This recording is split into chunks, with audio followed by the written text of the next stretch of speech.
Ẹ káàbọ̀ padà. Ó dá mi lójú pé ẹ gbádùn orin. Èmi gan máa ń like torí pé kí ni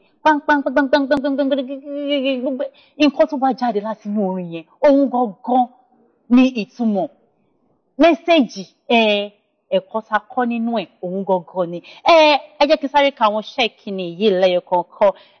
Ọ̀gbẹ́ni Kúnlé Sàlàkọ́, Olúkúnlé Sàlàkọ́, wọ́n ní ká bá wọn kí ìyàwó àwọn Bọ́lájí Sàlàkọ́ pé ó kù ti ọjọ́bí tí ó ṣe ní November yìí, wípé ọ̀kan déètì o. Wọ́n ní pé ká bá wọn kí wọ́n kú ọjọ́bí pé ẹ̀mí wọn á ṣe púpọ̀ láyé. Wọ́n sì ní pé ká bá wọn kí bàbá àwọn wípé wọ́n kú ọjọ́bí pé ẹ̀mí wọn á ṣe púpọ̀ láyé. Pé ìgbà ọdún kan ni. Wípé bàbá àwọn ṣe ọjọ́bí wọn ní November 10. Wípé àwọn wish wọn ní happy birthday o.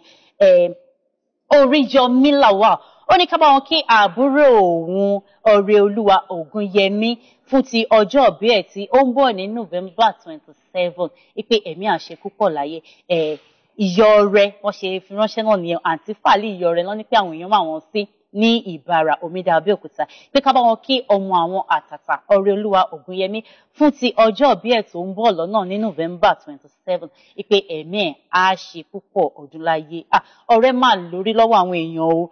Jáde Sọ́lá Coker, ó ní pé ká túbọ̀ wọn kí ẹ̀gbọ́n òun Ọrẹolúwa Ògúnyẹmí fún ti ọjọ́bí ẹ̀ náà. Wípé ẹ̀mí á ṣe púpọ̀ láyé. Mrs. Lawal, àwọn náà ní pé ká bá wọn kí ọmọ alálùbáríkà ló jẹ́ sí àwọn Ọrẹolúwa Ògúnyẹmí náà ni fún ti ọjọ́bí rẹ̀. Pé ẹ̀mí á ṣe púpọ̀ láyé. Ẹ̀yin ará ilé, iṣẹ́ ìkíni wa ó sì ń tẹ̀síwájú, ṣùgbọ́n kó tó di pé a tẹ̀síwájú ẹ jẹ́ ká lọ gbọ́ nǹkan ta ní fún wa lókè lọ́hùn.